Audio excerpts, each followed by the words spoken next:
Man, I did not realize how long the script I wrote for this is, so I'm sorry in advance if it seems like I'm rambling, but high stat armor is pretty important for build crafting in Destiny 2, but knowing where to get high stat armor is just as important as actually having it. Last season, most warlocks were running Starfire Protocol and were hunting for armor with high resilience and discipline spikes. Now, many of them have either switched to Strand Warlock or are running Sunbracers, and if you run Sunbracers, you no longer need discipline and should be going for strength instead, which might sound exhausting because that means you need to grind for new armor pieces with strength and resilience spikes. I'm going to show you guys the best current ways to get high stat armor and explain why each way is better than other similar methods.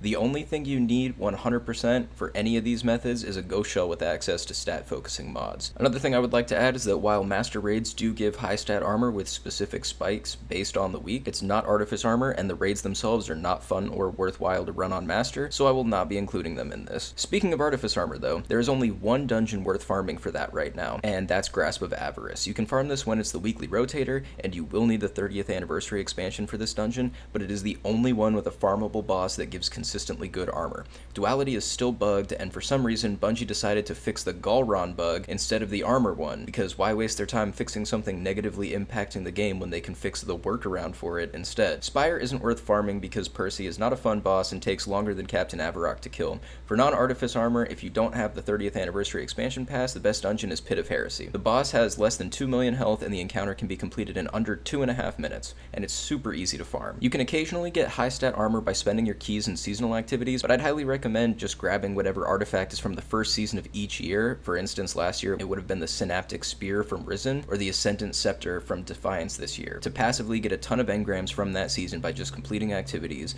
and because you're not chasing any of the weapons anymore, you'll just forget you have them and have a stockpile of them at whichever vendor in the helm they're going to be sitting at, so you can just dump all of them into armor. As far as exotics go, just focus them at Rahul. It doesn't even need to be the precision focusing with exotic ciphers, just do any of them and make sure you have your ghost mod on for whichever stat you want. I've gotten a few exotic armor pieces with stats between 68 and 70 since this got re-enabled last week. One extremely important thing I would like to discuss before the video ends though is understanding stat spikes. I don't have math or anything for this, so the explanation might be a bit odd, but basically if you have a mod on for one of the top 3 stats, you'll get a spike in that stat as well as one in the bottom 3. That is why last season I ran discipline armor, so I would end up with either a resilience or recovery as my other spike. Because resilience is so important in PvE and recovery is important in PvP, that leaves mobility as the only stat in the top that I don't want. That is why it's better to have a mod for the bottom stat that I do want, since there is a higher chance of getting good spikes. If I did resilience armor, there would be a high chance that I could end up with an intellect or strength spike. If I'm looking for armor for my Sunbracers build, discipline is not as important as strength, so I'd probably swap that. The last thing I'd like to mention is D2 Armor Picker, the best website for getting your stats straightened out. It's the easiest way to set up 100 builds, and also has the armor clustering tool, which is great for helping you find armor pieces that are almost identical so you don't overstuff your vault with similar stat pieces. If you guys found this helpful, don't forget to leave a like or drop a comment. We're insanely close to 1,500 subs, and I'll be doing an emblem giveaway once we hit that later. Fucking have to suck it up.